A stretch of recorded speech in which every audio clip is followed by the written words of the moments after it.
Bonjour tout le monde.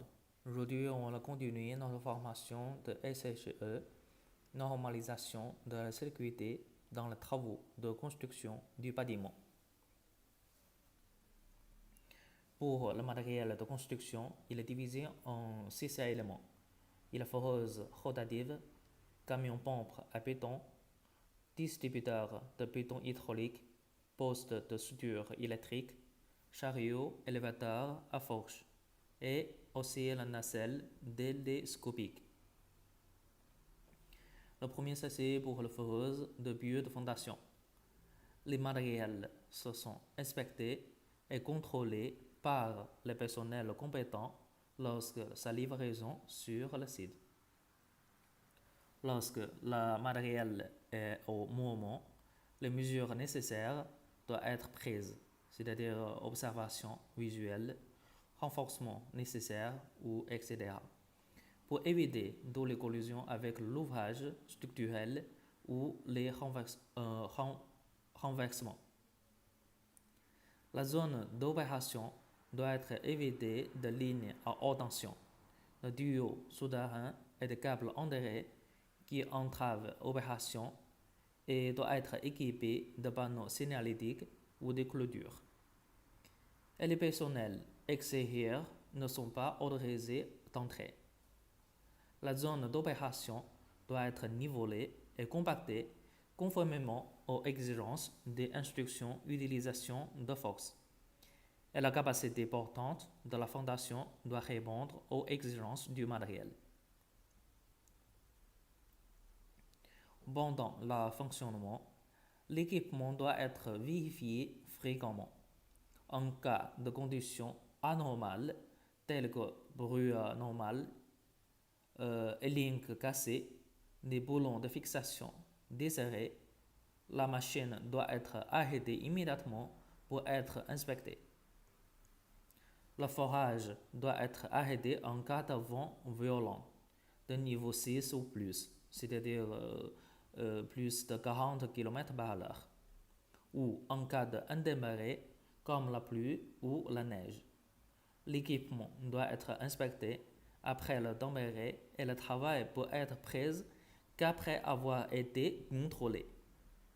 Il faut tout d'abord contrôler la situation après re-entamer les travaux. Le deuxième, c'est pour le camion pompe à béton. Ça, c'est le matériel qu'on utilise beaucoup dans notre chantier.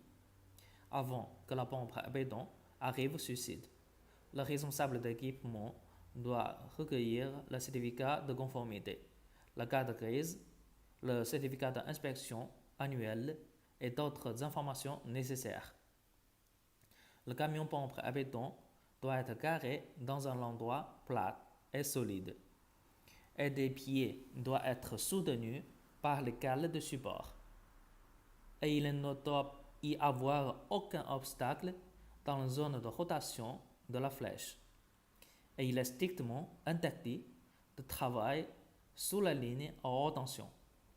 Lorsque le coulage du béton, l'ingénieur du chantier doit inspecter régulièrement le camion pompe pour assurer la sécurité de fonctionnement.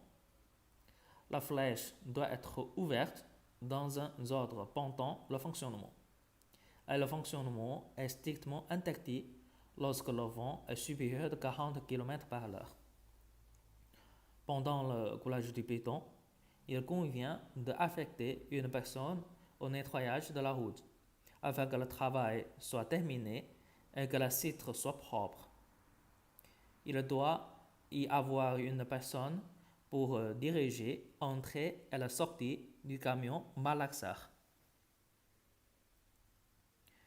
Pour le distributeur de béton hydraulique. Le distributeur de béton hydraulique est principalement utilisé comme deux types.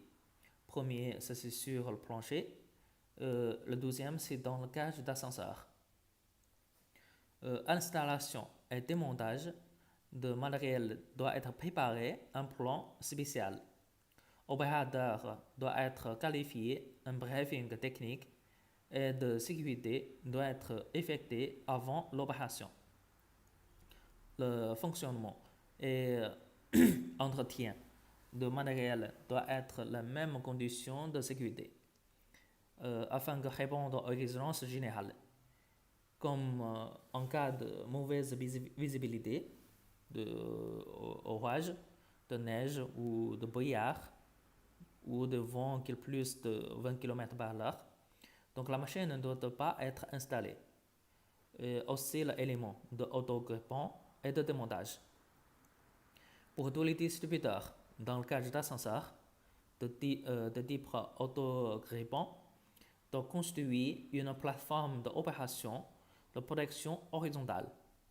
Il doit être fixé sur le dispositif grippant.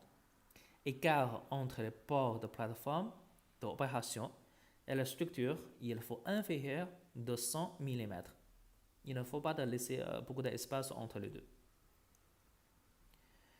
Le quatrième, ça c'est pour le poste de soudure électrique. La longueur de la ligne électrique du côté primaire de la poste, il doit être inférieur de 5 mètres.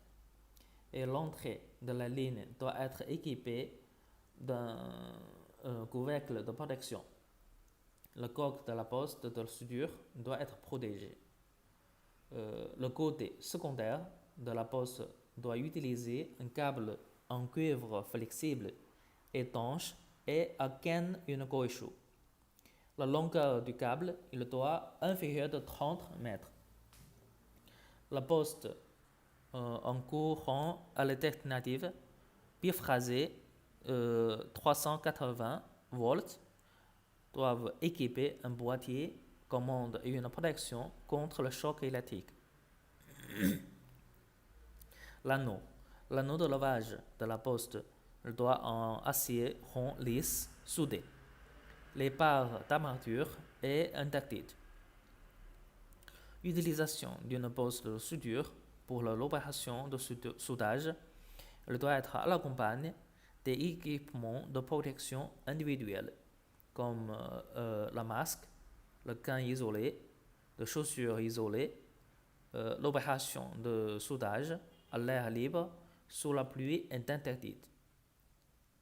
Les travaux de soudage doivent être équipés d'un seau d'incendie. L'opération de soudage doit être autorisée et un personnel chargé de la supervision. Le cinquième, ça c'est le chariot. Le chariot élévateur à forge. Mais ici, dans le monde, il s'appelle ça claque. Donc la claque est adaptée au lavage de certains équipements d'une charge moyenne, tels que le ventiloconverteur ou de certaines pièces, telles que le gain d'air, sur cette construction afin de réduire les risques de sécurité liés aux opérations de lavage et aux travaux en hauteur. Il doit préparer un programme de sécurité spécial de lavage et être conforme au manuel de matériel avant sa mise en œuvre. Lorsque l'utilisation d'une claque pour soulever des équipements ou des différentes pièces, le poids total de lavage ne doit pas dépasser une capacité maximale indiquée dans la fiche technique des engins. Le claque doit être inspecté et accepté avant sa mise en service. Un laissé de charge doit être effectué sur site avec un bois de bloc TC de 1,2, c'est-à-dire 120% la charge nominale.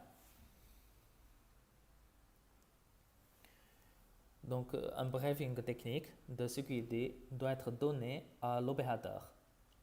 Le sol doit plate et solide pendant l'utilisation du claque et la charge ne doit pas dépasser la charge nominale.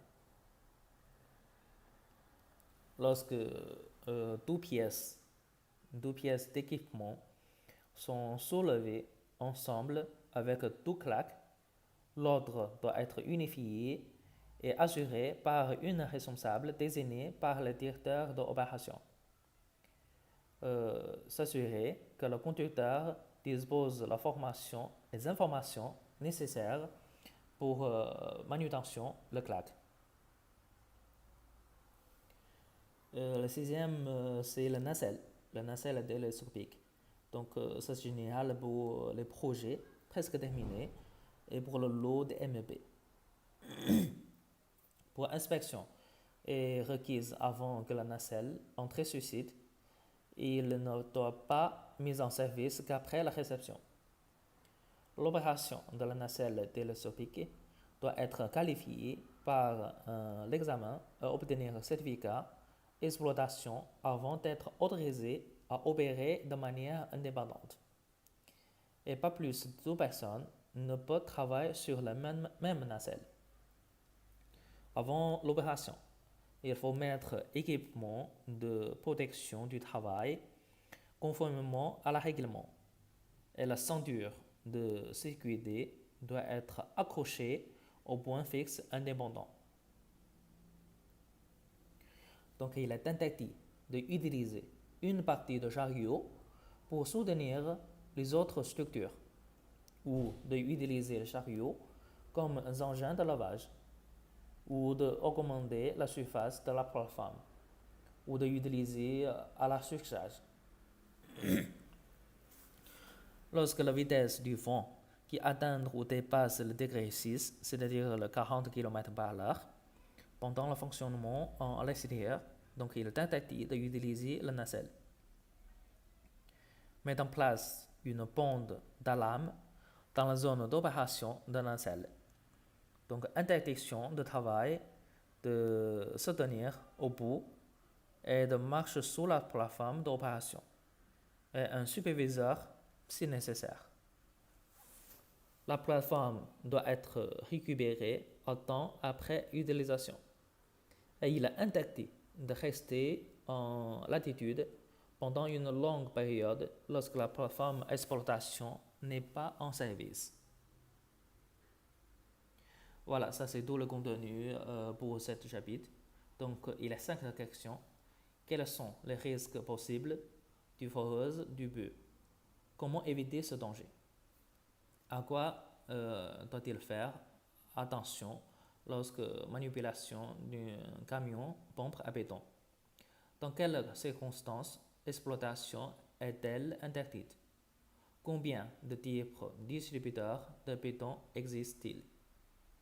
Quelles sont les règles concernant la longueur du câble et de la poste de soudure? Quels sont les équipements de protection individuelle? Quelles sont les précautions à prendre pour utiliser la nacelle télescopique? Voilà, ça c'est certains des règlements nationaux pour comment utiliser les différents engins et matériels sur site.